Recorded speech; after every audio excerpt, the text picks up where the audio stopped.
Сайн байцгаана уу. За дараагийн видеонд тавтай морил өмнөх видео таалагдсан гэж найдаж байна. Хэрвээ та миний өмнөх видеог үзэж амжааг бол description хэсэгт холбоосоор орж үзээрэй. Энэ удаагийн видеонд би Америк визний талаар хуваалцгаална.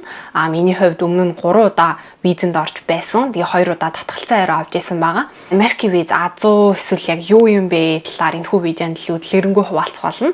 Тэгээ дуустал нь үзээрэй. Хамт байгаарай. Subscribe дарахаа мартмаа нэрээ.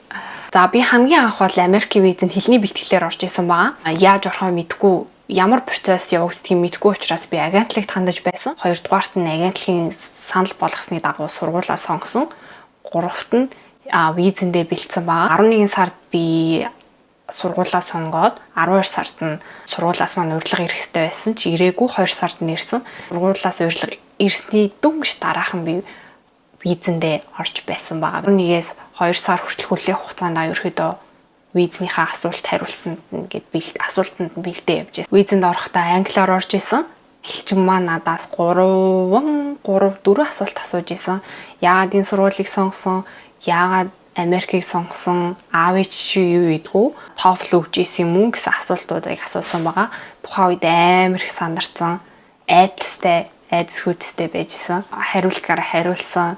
Тэгээд нөгөө TOEFL-тай холбоотой асуултыг нь би сайн сонсож чадаагүй. Тэрнээс болоод миний виз гарсангүй ч юм уу тэгж бодож байсан.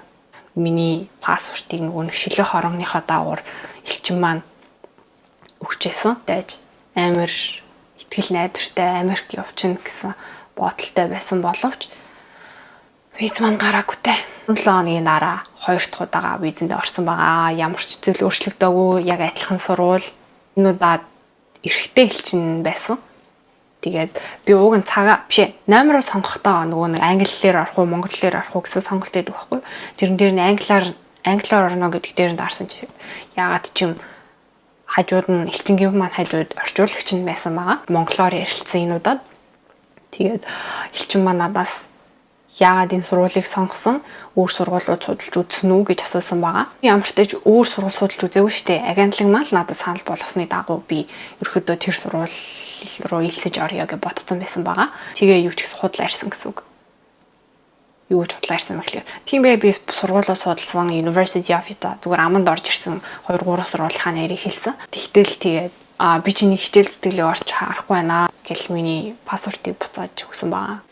Асуулт disappointed. Одоо би яагаад миний виз татгалсан талаар тэр нөгөө эмэгтэй элчингээс асууж чадаагүй зүгээр шокинг байдалтай гарч ирсэн. Энэ удаа би зүгээр л яагаад миний виз татгалсан, юуг би сайжруулах ёстойг мэдэж авахын тулд яагаад татгалзаж байгаа юм болоо гэд хичээлгүйгээр асуусан.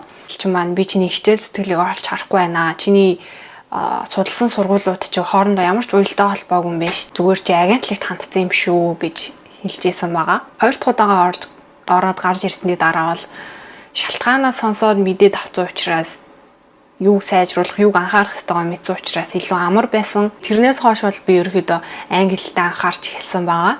Ерөөдөө англиээ сайжруулаад ном журмаар нь би явах ёстой байна гэдгийг ойлгосон. Хэлээ сайжруулсаар одоо би 2-3 сард визэн ороод татгалцчихлаа. Тэгээ 8 сар хүртэл хэлээ бэлтэж агаад 9 сард нь TOEFL өгөөд тэгээ TOEFL өгсөний дараа би бас л одоо яаж сургуулиуд руугаа apply хийх, яахыг мэдэхгүй байсан учраас дахиад өөр агентлаг сонгосон байгаа. Өдөө сургуулиудаа сонгоод apply хийжсэн байгаа. Тэгээд apply хийсний дараа манай сургуулийн ажилтнууд маань надтай шууд ингээ холбогдож эхэлсэн. Би өмнө нь нөгөө бүр хэлний бэлтгэлээр явахаар төлөвлөж байхдаа бол ерөөдөө агентлагтайгаа холбоотой байсан. Ямар ч сургуультай холбоотой байгаагүй. Клаураар явах болоод аномонотой болсон чинь агентлагийн ажилтнтай биш сургуулийнхаа ажилтнтай холбогдоод ирсэн чинь надаа илүү одоо сургуулийнхаа талаар мэдэж авах ч юм уу те тэрнтэй илүү ойр байсан байгаа. Тэгээ сургуулийнхаа ажилтнтай холбогдоод визийнхаа ярилцлаганд бэлдээд 12 сарын сүүлээр визэндээ орох байсан боловч Christmas-ийн үед таарсан байсан учраас чиний визний ярилцлага урагшлах эсвэл хойшлох боллоо гэж над руу нэг өдөр залгаж байсан. Тэгээд урагшлал хийзээ юм бэ гэсэн чинь маргааш. Тэгвэл хойшлол хийзээ юм бэ гэсэн чинь бүр 1 сар гараад тэгээ 1 сар гарахаар чи миний сургууль 1 сар дөнгөж гараад орохоор байсан. Тийм учраас ерөөхдөө маргааш орё гэдгийг сонгосон байгаа. Тухайн үедээ би миний одоо сургуулийн материалууд бэлэн болцсон, тэтгэлгээ авцсан. Тэгээд ерөөхдөө бүгдийн ном журмаар хийсэн учраас ямар нэгэн татгалзах хариу авах ёсгүй.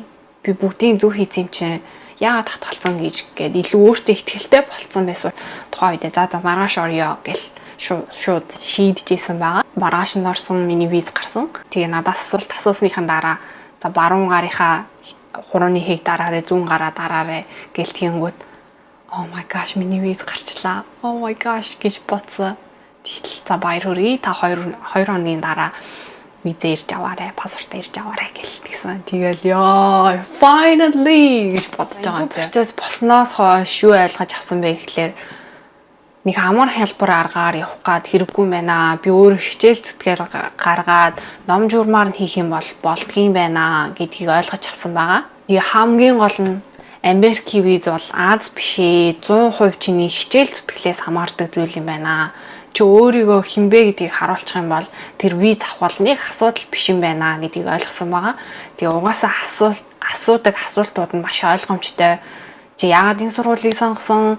Чи яагаад тийшээ явж байгаа? Яагаад Америк гэж аав ээж чи юу идэггүй, спонсор чи юу идэггүй л гэсэн асуултуудыг асуудаг юм шиг санагцсан. Өөрөө хичээх юм бол болно, бүтнээ, заавал яарад хэрэггүй гэж хэлмээр байна.